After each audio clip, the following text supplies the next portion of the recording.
এই বিশ্ববিদ্যালয় থেকে পাশ করে আমরা দেখেছি নাসিরউদ্দিন পাটোয়ারির মতন বিভিন্ন বেয়াদবের সৃষ্টি হয়েছে, ঠিক একইভাবে আমরা দেখেছি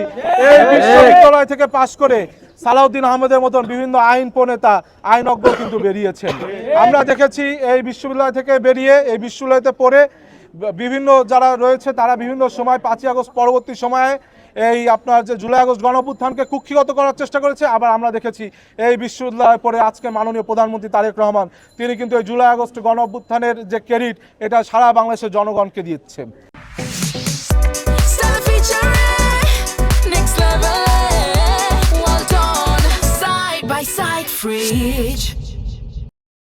সুতরাং আমরা আজকে যারা বিশ্ববিদ্যালয়ের নবাগত শিক্ষার্থী তাদেরকে আহ্বান জানাবো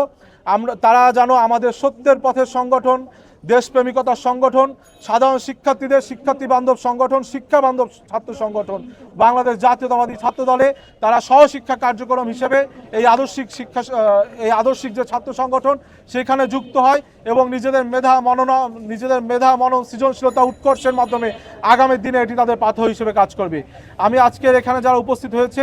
আমাদের বিভিন্ন হল নেতৃবৃন্দ, আমাদের বিশ্ববিদ্যালয় নেতৃবৃন্দ সহ আজকে বিভিন্ন নবাগত শিক্ষার্থী যারা উপস্থিত হয়েছে সকলকে আমরা অন্তঃস্থল থেকে শুভেচ্ছা এবং অভিনন্দন জানিয়ে আজকের মতো এখানেই শেষ করছি। সবার বিপক্ষে এবং একটি দল আপনারা দেখেছেন 2024-এর 5ই আগস্ট পরবর্তী সময় বলেছিল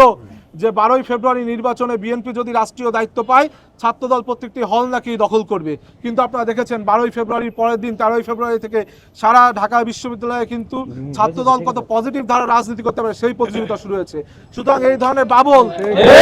এই ধরনের মিথ্যাচার যারা করেছিল তারা কিন্তু ইতোমধ্যে তাদের মুখে চপেটাঘাত হয়েছে আমাদের পজিটিভ ধারার মাধ্যমে। সুতরাং ছাত্রদল সবসময় গেস্ট রুম গণরুমের বিপক্ষে ছিল এবং ছাত্রদল শিক্ষার্থীদের সাথে নিয়ে প্রত্যেকটি শিক্ষার্থী যেন তাদের আবাসন সংকট সমাধান হয়, এই 25-26 সনের শিক্ষার্থীরা যেন প্রথম দিন থেকে তাদের হলের সিটগুলো নিশ্চিত করে, এই জন্য আমরা বিশ্ববিদ্যালয় প্রশাসনের সাথে কথা বলবো।